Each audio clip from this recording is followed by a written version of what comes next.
Hello everyone and welcome to your NARSA weekly update for the week commencing Monday the 3rd of October 2022.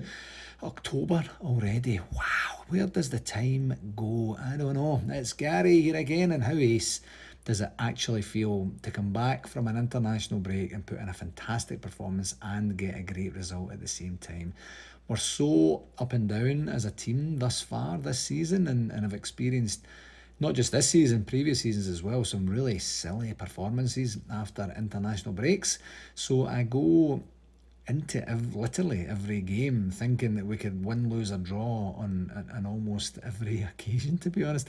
So it's going to be up to us and our attitude and application in game to determine what's going to happen, and that's the problem. We don't know what that attitude or application in game is going to be like, whether it's before or after an international break. Hopefully as time goes on, Giovanni gets the guys a bit more consistent. But thankfully Saturday's early start produced one of the better performances after an international break, so that was terrific. So on to that very game. We did indeed just have the one game, and it was just great to get back to competitive action. And there are few places I'd rather not have started back after the international break than Tynecastle, quite honestly. It's a really tight pitch. The fans are right on top of you. The fans who, by the way, disappeared pretty quickly on Saturday, didn't they? But the fans are right on top of you, and Hearts have had a very solid start to the season. I think I mentioned that last week. In fact, had they beat us, they would have gone ahead of us in the league table, albeit on goal difference, so nobody wanted that. And all of that was pretty irrelevant, as it turns out, as we produced an absolutely brilliant and controlled performance to run out relatively easy 4-0 winners. It was such a solid and mature performance, and one that I have to say I didn't overly expect, if I'm being dead honest. And I think that's the key, as I mentioned there at the top of the pod, with this current squad. You just don't know what team is going to show up on any given occasion. And not that I'm all Dr. Doom or anything before the game. I'm very, very rarely like that, actually. But I just wasn't sure how the team would handle the start to a very busy, very important month, and what is usually a very tense and hostile atmosphere against a team who typically don't give us a lot of time and space on the ball. And as was proven with the game against the EastEnders earlier in the season, we just don't seem to react well when we get hustled and harried and things like that. But all of that was dispelled in just 6 minutes when Antonio Cholak, who my niece Chloe tells me is now called Tony Goals, slammed home the first goal. A great start and a great finish, and he started and finished the move himself after a brilliant cross from Ryan Kent as well. Just an absolutely superb goal. And Scott Arfield should have made it 2 not long after setting himself up very well inside the box for a shot, but he put it wide. Cholak made it 2 around about 29, 30 minutes, something like that, after a great sliding ball from Rabbi Matondo. Good to see him get a start as well. And not long after that, their head case Devlin got himself a completely deserved straight red card after a stupid and ridiculously dangerous stamp foul on Matondo, like in nowhere land, right next to the dugouts. He runs 20 or 30 yards, don't know what he's trying to do. The guy's just the boy's just an absolute clown. My only memory of this guy is him just fouling his way through game after game after game against us in recent seasons. So he finally gets what he deserves and a bit of an early bath. I would like to know specifically what Giovanni said to him as he had Devlin's head in his hands for a wee bit and was talking to him immediately in the aftermath of the red card. And I think, did I read it or did I hear Giovanni say it? I can't remember, but he just said, like, you know, he admires him as a player. He doesn't have to do that sort of thing, you know, just stick to the football and leave the aggressive stuff out of it. I was kind of hoping he was actually going to pull his head right off his shoulders and then maybe kind of puke down his neck and put his head back on or something like that. I just don't like that wee guy, which no doubt means he'll end up at Ibrox at some point, and I'm like, oh, he's been one of my favourite players for years.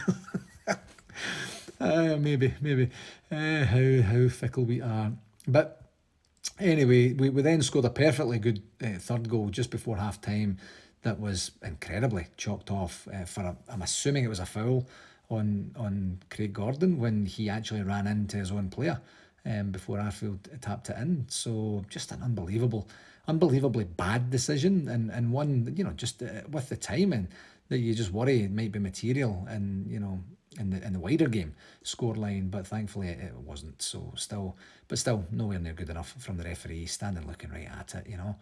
The second half felt kind of somewhat routine. I thought Hearts might have come out and had a real go at us, but I think they're just not that good, you know, being able to rattle us like that. Certainly in that game anyway, we controlled the game and get the third from Alfredo Morelos on 76 minutes, a brilliant strike he hit, and then Ryan Kent finally finished off the day very well for us with a brilliant goal in extra time, and you know, just actually a brilliant hit he had as well. Great to see him on the score sheet again. I heard today that that's his first goal since like February or something like that, so that's incredible. And that's a thing that's really lacking in terms of his overall play, is his ability or inability to score. And 4-0 was where it finished. Job done. So positives from this game, obviously the brilliant result, a clean sheet and 4 goals away from home is always fantastic. And against a team like Hearts, it feels a wee bit better, you know. We also managed to manage the team with Tuesday's Liverpool game in mind. I think that's what we're doing anyway, giving Ben Davies some minutes and then a bit of a rest at half time, although he was on a yellow card. And Ryan Jack and Tony Goals getting a bit of a break too. So, you know, kudos to Giovanni and his team. Good squad management overall, I would say. Just great to see Alfie and Ryan Kent get back on the score sheet too, as I mentioned. And Tony Goals, I think I said before, this fella just does his best in every single game. And even when he's having a hard time as a lone striker in Europe, he just runs and does his absolute level best for the team. What an attitude. And he's just a goal machine, isn't he?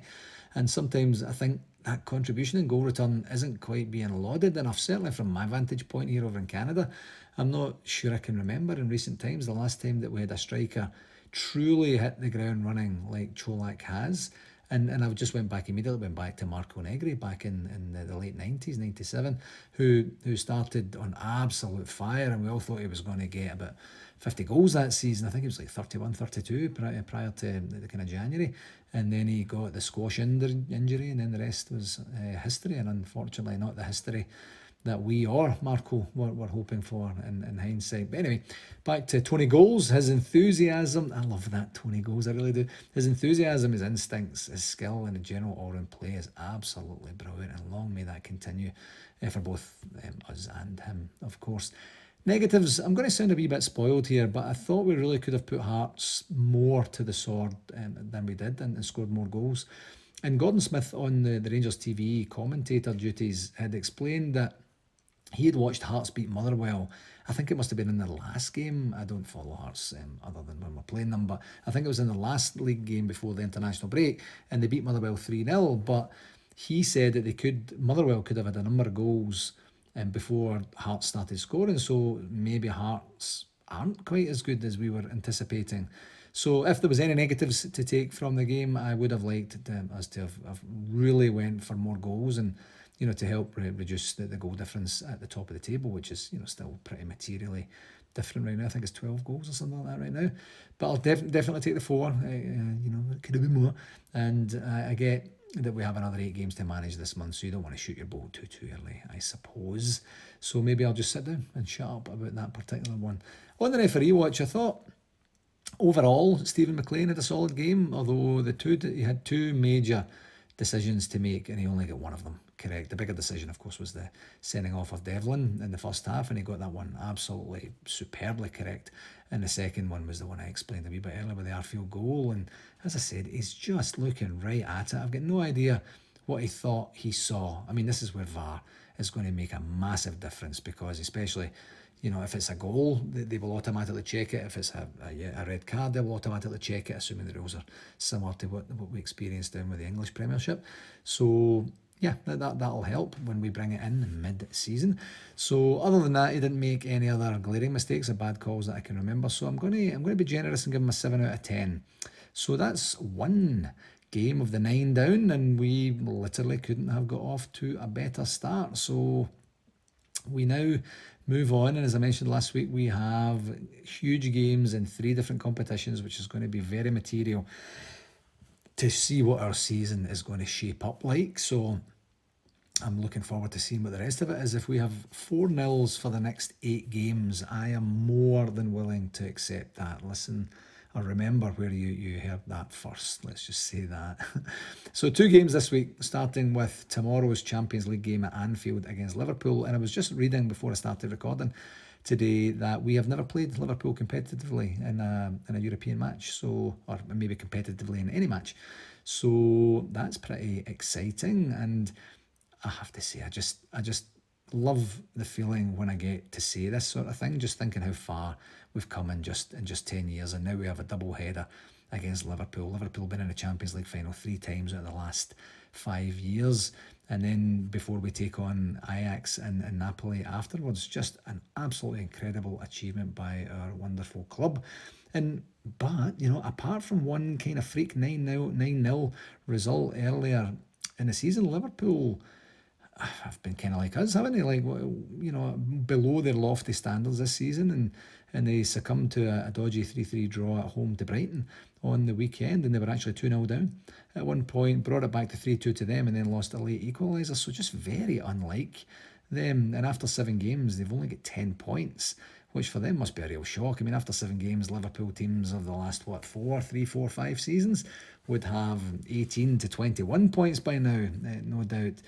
And I would suggest they're already out of the title race, I suspect, which must be a downer for them with the way that Man City and Arsenal have started the season. So maybe the Champions League is a welcome relief for them. I didn't see their game, but by all accounts, Ryan Kent has a real opportunity to rip Trent Alexander-Arnold apart, as he's having a wee bit of a nightmare right now, which doesn't bode well for him or England as they are gearing up for the World Cup. But this is what it's all about, isn't it? Bears, a legendary club who are undoubtedly one of, if not the biggest in Britain, involved in a real battle against a team from Liverpool. Bring it on, is what I say. Yes, you heard it right. Our second game is at home to the team from the most beautiful town in the United Kingdom, as voted by me, and that's St Mirren. And the Saints have been absolutely flying thus far this season, and of course took points off our East End rivals just a couple of weeks ago. So this is the makings of a really good game for us on Saturday. So kind of like I said with Dundee United, kind of like I said with the Hearts game as well, just any sort of victory to keep our domestic momentum going will do just fine in that one. For RTV, we had a few personal and one club voucher expire this past wee while, which was kind of not unexpected. There were a few vouchers redeemed around about the September time last year. And so we did a wee bit of housekeeping to get on that. And other than that, I think everything was kind of tickety-boo, as far as I can tell, in terms of the quality of the feed for the Hearts game. So that was good. Shout-outs. For shout-outs this week, firstly, I would like to pass on all of our support and prayers to everyone affected by Hurricane Ian. Last week, they're just ravaging the east coast of the United States. On our NARSA WhatsApp communications group, we had good fortune to keep in touch with Colin at the Orlando Rangers Supporters Club, who kind of walked us through what he had to do in preparation for the storm and what actually happened during it. And during it, he was drinking red wine, he said. And the damage and destruction that was experienced as a result of it's absolutely frightening, isn't it? Really, scary stuff. But I'm pleased to say that it appears that everyone from Orlando Rangers Supporters Club is alive and well, and literally and figuratively picking up the pieces from this latest freak of nature that they seem to have every now and again down there. I just can't imagine that. It's just so awful for everyone involved. Secondly, I'd like to wish a very happy 31st birthday to Victoria Serrell. And her birthday was yesterday, and for the first time that I can remember, from a shout-out perspective, I had 2 people contact me to make sure the shout-out was delivered today. And firstly, on Saturday, it was Big Hugh, Victoria's dad, who reached out early this time to avoid a repeat of last year when he was late asking for it and got his arse handed to him by the family, I'm fairly sure. And secondly, Victoria's latest squeeze, little Matty McDonald, that reached out on the day of yesterday to ask for the shout out. So father and partner did the same thing. Isn't that sweet, folks? Isn't it really? Happy birthday, or happy belated birthday, Victoria. I hope you had a brilliant day and got spoiled rotten all day by both fine gents. Knowing them as I do, I'm sure you did. Finally, on the shout-outs for this week, I wanted to send a wee get well message to my beautiful niece, Chloe Carey, who had her wisdom teeth removed last Thursday and is now slowly but surely recovering from that. I hope you're on the mend, Chloe. It didn't do you any harm, obviously, because you were the one that told me about Tony Goals on Saturday morning, and that's his name from this point forward. So I hope you're doing great now, Chloe. Lots of love from your drunkle Gaz. Actually, do you know what? I'm going to do one ad hoc shout out at the end of this. You might remember, for regular listeners, a while back I had mentioned that I became a certified coach, you know, life coach, leadership coach, stuff like that. And I got my second qualification on that very topic from the International Coaching Federation just this very morning. I sat the exam at 6:15 my time this morning. The conditions of sitting, it had to be very strict. You couldn't have anyone else in the house. I had to prove to the wee guy, wherever he was, that there was nothing on my desk. I wasn't going to cheat and stuff like that. And I did the 3-hour exam this morning, and I managed to pass it. So I am now internationally certified as well. Boy, oh boy, I mean, see the things that you get, the education that you get, and the eye-opening experiences you get on the NARSA Weekly Update podcast. You are very, very welcome. So I'm very pleased about that, to get that done. So I thought I'd just mention that too. For NARSA 2023, I can officially confirm that it's 255 days and 36 weeks until Toronto Midtown hosts the biggest bash of the Overseas Rangers year. 55 still has a ring to it, doesn't it? It really does. I can't wait to be able to say 56, but 55 still feels good. We did have a bit of activity last week, mostly around the travel packages, which resulted in a meeting of the minds between the hotel and our convention committee and Rosie from the Holiday and Flight Centre this last Friday morning, early in the morning, that one. And one challenge that has to be navigated is you know, in things like this, is the increased communication channels that are introduced when more stakeholders are introduced into the mix. And I think that we managed, I hope, and in fact, I'm pretty sure we did manage to get beyond that by getting almost everyone on a Zoom call and getting everything ironed out. So what this means is that I'm confident that we're now fully on track to get the hotel and travel packages, and possibly even the event tickets, out there for bookings of the week, or for the week ending October the 14th, which, as you'll know, is next week. So that's where we're going to target to, and I really sincerely hope we can get that done. We're not hugely behind, but we're a wee bit behind now. And I have to admit, I was a wee bit grumpy on the call on Friday, as I'm sure people that were on the call will attest to.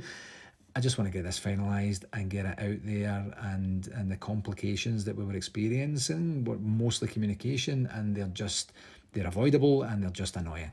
So of course I know that everyone is doing their absolute level best, and this is the first time that we're introducing a travel partner, so I should be a wee bit more patient.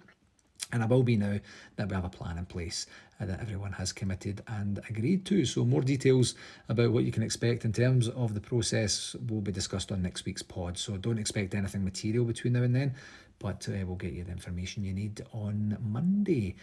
I did get contacted by a couple of people last week also saying that the travel packages were already published on the website at theconvention.com, and it was published in error during their website development testing process. So that was a wee bit of excitement to manage for a couple of days last week, as people were like, the dates are wrong, there's nothing there about the tickets and stuff. I was like, yep, we'll get it fixed. So we got it taken back down again. So shouldn't be too much of an issue then, but there will be a dedicated site for people wanting to book their travel packages. We did have a wee bit more dialogue with the Flute Band last week also, and we'll continue to chat with them to see if we can make it work for them as we move forward. I'm hopeful we'll be able to broker a situation that's going to suit everyone on that as well. Other than that, I do know that Toronto Midtown are also working hard on their excursions, and I hope that we'll have a wee bit more to share around about mid-month, maybe just towards the kind of second half, the early second half of the month, to get some of them out there for bookings as well. So we're getting there on the major mechanics, and as I say, I'm starting to feel a wee bit better about it now. I'd just like to transition some of the ownership away from, ownership is not the right word, but you know, some of the activity from NARSA to our guests, you know, and get going on that, because that adds to the excitement, and it gets a wee bit of a buzz going as well. On the communication front for this past week, Rangers announced on Friday that the fourth kit for the season 2022-23 was now on sale, and I believe it was the kit that was leaked by Sports Direct a couple of weeks prior. You know, what a bunch of disgusting, unprofessional petulance there are in that organisation. Just get your pathetic egos in check and start to act like adults for once in your lives, and put whatever is in the past behind you. Figure out where you're at right now and move forward. That's the coach in me talking here, folks, by the way. So anyway, in recent Rangers communications fashion, there was no, I didn't see any build-up or any way to get us excited during an international break when we're trying to get excited about some Rangers stuff, and then just bam, the fourth kit and maybe the final kit launch for the season. And I have to say, you know, I really like this one. And interestingly, they've launched it with no sponsors on the replica kit this time, so it doesn't look like a formal kit, you know, like the rest of the shirts with all the adverts and stuff like that. You know, they've got the kits are starting to look a wee bit like a Formula 1 uniform these days, aren't they? But they've done that. My own personal challenge is that I've already purchased the previous 3 kits for the season, and I just can't philosophically pay out anymore this season, which is really too bad, because I would probably have preferred that one instead of the red and white one. But of course I didn't know that at the time. Oh well. One wee comment I'd like to add in here on the quality of the shirts this season. When I got my home shirt months back now, I'd mentioned on this pod that I absolutely loved it, and I still do. But the more I've worn that one, and the second one, and the third ones, the more I'm realising the overall strategy here. You might remember the club had announced that you'd be able to buy a pro version and a regular version, or whatever their word was that they used. And I did wonder how great the pro one must be, as all the other shirts that I've ever bought from Castor have been great, like really lightweight, really easy to wear, you know, a lot of manoeuvrability in it and things like that. But what appears to have turned out as is that the pro wear is the same style and quality of shirt that we used to be able to buy at the regular price, and the now standard or regular ones that we get to buy, unless we're willing to pay an absolute premium, they're a lot heavier and a lot thicker. The material is a lot thicker, and it's nowhere near as flexible as we used to have before. And I get to a point, the rationale and strategy behind this, but I have to say I'm a wee bit disappointed with the quality of what I'm getting for my money now. And it's just a bit more difficult to wear, and nowhere near as comfortable. I'm not complaining, as I say, I still do love them, but the difference in quality and feel from what I used to get for the same amount of bunts is not even close, and not in a good way. I mean, I used to now and again go for a run, and I would just go for a run straight after the Rangers game and just keep my Rangers shirt on. There's zero chance I could do that with the new one without ripping me some new nipples, I would think. Anyway, enough of that. You might also have heard James Bisgrove on Heart and Hands Network last week, where he talked through a whole bunch of questions that had been posed to him from David Edgar. I always find James to be very well spoken, very educated on the topics that he's discussing, and refreshingly, you know, honest, quite frankly. And if you're a subscriber to Heart and Hand and you haven't heard it yet, go check it out. It's really a good listen. And James, I believe, also did an interview for the Rangers Review, which is along the similar themes and topics, where he was just talking about season ticket prices and more so Champions League prices and the catering and some other bits and pieces. Nothing in there about the Sydney Cup or anything like that. They just weren't allowed to talk about that sort of thing.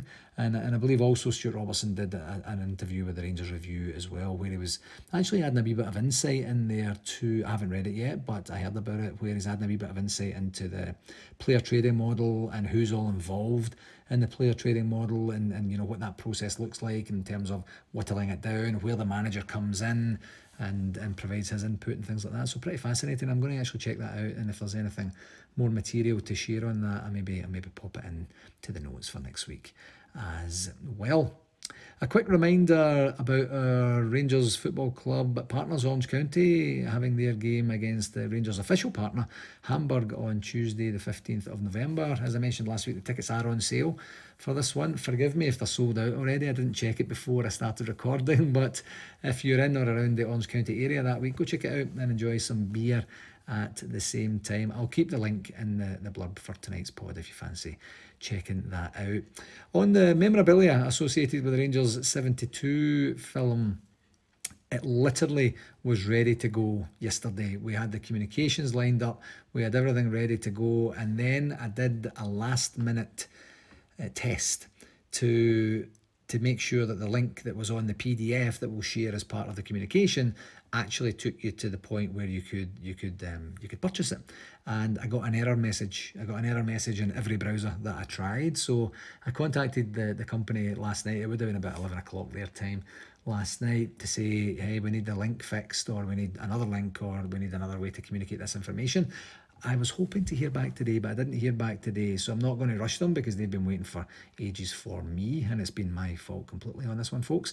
But as soon as they get that link fixed, as soon as we do the testing, as soon as it works out, and when I say testing, I mean I want to go buy one before anyone else, just in case it runs out. Perks of the job, folks. Then I'll get that. We'll get that out there, and then you can take a wee peek at that, and that'll be the same. I think what we'll probably do is get that one out there for a week and a bit or so, and then we'll do the 5 stars captain's dinner one for a wee bit maybe later in the month, maybe coinciding with Halloween or something like that. We'll see.